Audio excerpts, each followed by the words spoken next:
Olá, tudo bem?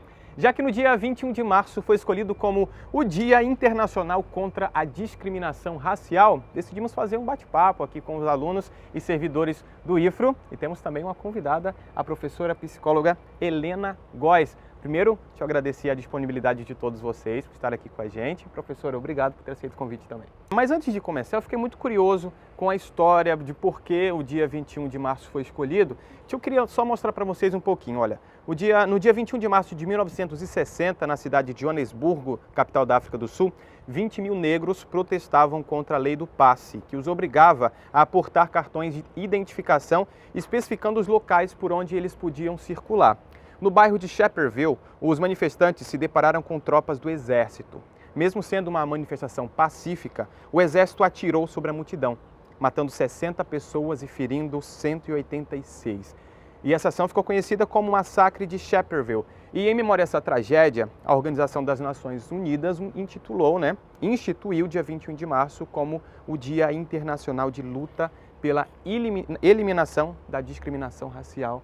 Professora, não faz tanto tempo, estamos falando de década de 60, eu sei que a gente tem histórias nos Estados Unidos, o filme mesmo concorrente ao Oscar, como Selma, é um assunto que sempre vem à tona e ele reflete diretamente na sociedade, né? É verdade, e é interessante, Júnior, a gente fazer lembrar, para que possa ficar bem claro essa reflexão, todas essas datas em que comemoramos algum tipo de segregação, seja racial ou de gênero, como foi o caso do Dia Internacional das Mulheres, elas foram marcadas por tragédia. E aí vai uma pergunta para cada um de nós. É preciso que haja uma tragédia para que a sociedade possa se mobilizar em torno de uma mudança de conceito, de consciência em relação ao outro? É algo que a gente precisa refletir sobre isso, porque o que é a discriminação? A discriminação é aquilo em que eu faço diferença. Eu tiro aquilo que me incomoda, simplesmente porque eu olho e não gosto de você, eu discrimino. E aí eu faço diferença entre você e o outro. Entre cor, entre raça, entre gênero, de uma condição geográfica, a condição social. Então eu vou discriminando. E a discriminação, é importante que a gente saiba que a discriminação ela tem origem no preconceito. O preconceito é uma atitude, é interno, faz parte da minha estrutura mental. E aí eu tenho um preconceito de que, por exemplo, o negro ou o branco é isso ou aquilo. E a partir desse conceito, eu me comporto discriminando. Aí eu separo essa raça, esse credo, esse gênero. Isso não passa no meu paradigma, isso não passa pela minha atitude em relação ao outro, isso não passa pela minha estrutura mental. Eu não suporto, eu separo. Professora, deixa eu trazer o tema um pouco para o Brasil. A gente sabe que é um Brasil considerado como caldeirão cultural. Nós somos formados por índios, brancos, negros. E por que existe tanto preconceito, tanta discriminação com o outro, não é? É um questionamento, acho que a gente estava conversando aqui antes de gravar, que a gente tem que parar para pensar. Alguém tem alguma pergunta também desse tipo? Sim. Inclusive, professora Helena, eu sou enfermeira do Instituto Federal. E eu também já me levei a essa reflexão, né? Até porque a gente mora em Rondônia, em Porto Velho, uma cidade tão cosmopolita, formada por tantos gêneros, né, e raças, como o Júnior colocou. E também tem outro questionamento a fazer. As leis que existem hoje, de cotas, das cotas raciais e outras mais, elas realmente incluem ou acabam segregando e enfatizando a questão do preconceito?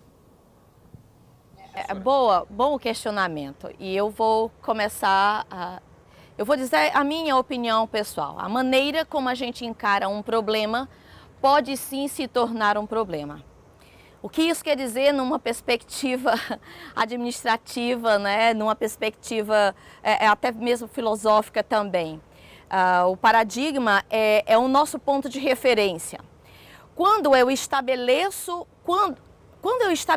uma lei para dizer todos são iguais, todos têm o direito, mas a lei diz o seguinte: você tem direito por isso.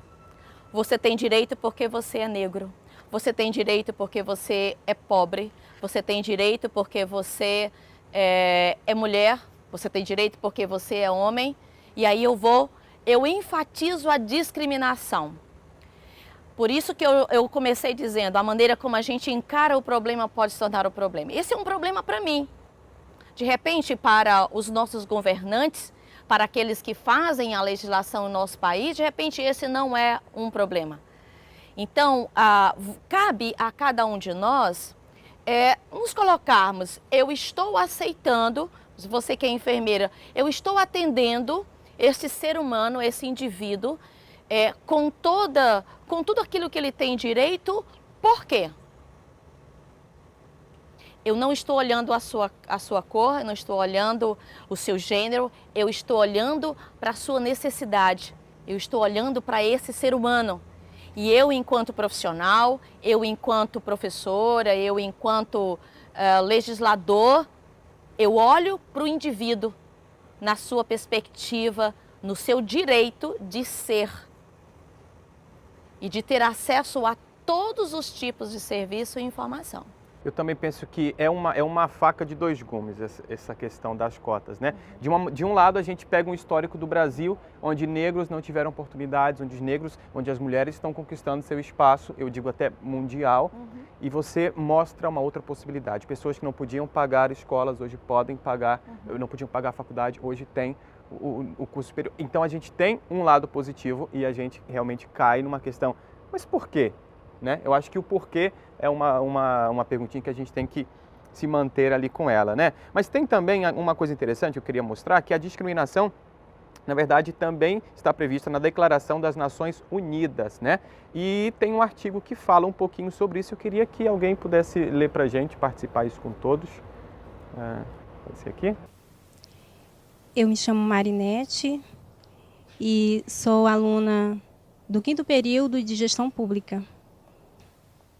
Discriminação racial significa qualquer distinção, exclusão, restrição ou preferência baseada na raça, cor, ascendência, origem étnica ou nacional, com a finalidade ou o efeito de impedir ou dificultar o reconhecimento e exercício, em bases de igualdade aos direitos humanos e liberdades fundamentais nos campos políticos, econômico, social, cultural ou qualquer outra área da vida pública.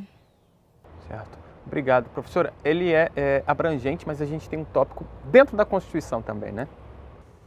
A Constituição, ela ratifica a Declaração Universal dos Direitos Humanos, quando ela diz no artigo 5º que todos são iguais perante a lei. Todos, sem distinção de qualquer natureza, garantindo-se aos brasileiros e aos estrangeiros residentes no país a inviolabilidade do direito à vida, à liberdade, à igualdade, à segurança e à prioridade nos termos seguintes. Então, é algo que a gente precisa ver. Existe uma lei, não é somente porque eu sou bom, porque eu sou um cidadão, porque eu valorizo o ser humano, mas isso está nos garantindo a lei. É lei. Então, e a lei ela existe porque existe uma transgressão. Alguém em uma hora dessa transgrediu e a lei vem e diz, normatiza, modela o comportamento, para que todos sejam iguais, para que todos tenham o direito a ir e vir à vida. E é interessante, eu gosto dessa, tenho direito à vida. Todos nós temos direito de viver. E tudo independente que isso quer dizer, não é? Precisamos de moradia, Precisamos de moradia, precisamos de educação, precisamos do alimento, precisamos de tudo. As nossas necessidades. Temos direito à vida. E viver é tudo isso. Viver é refletir, viver é ser político, viver é estudar, viver é trabalhar. Tudo isso que nos garante. E todos, sem distinção, isso é o que a lei diz. E eu quero dizer que a discriminação afronta os céus. Eu acredito que os céus, os deuses, eles ficam afrontados quando nós discriminamos um de seus seguidores, filhos. Não é? Realmente nós afrontamos céus e terras quando nós discriminamos. Professora, o nosso tempo infelizmente acabou. Eu sei que é uma discussão que vale muitas horas aqui. Sim. Eu quero agradecer mais uma vez a presença da senhora, agradecer a cada um de vocês que tiraram um pouquinho do tempo para ficar aqui com a gente, conversando um pouquinho. E você que acompanha também a nossa programação, muito obrigado. Espero que a gente possa ter influenciado também no seu pensamento e nos vemos aqui. Bons estudos.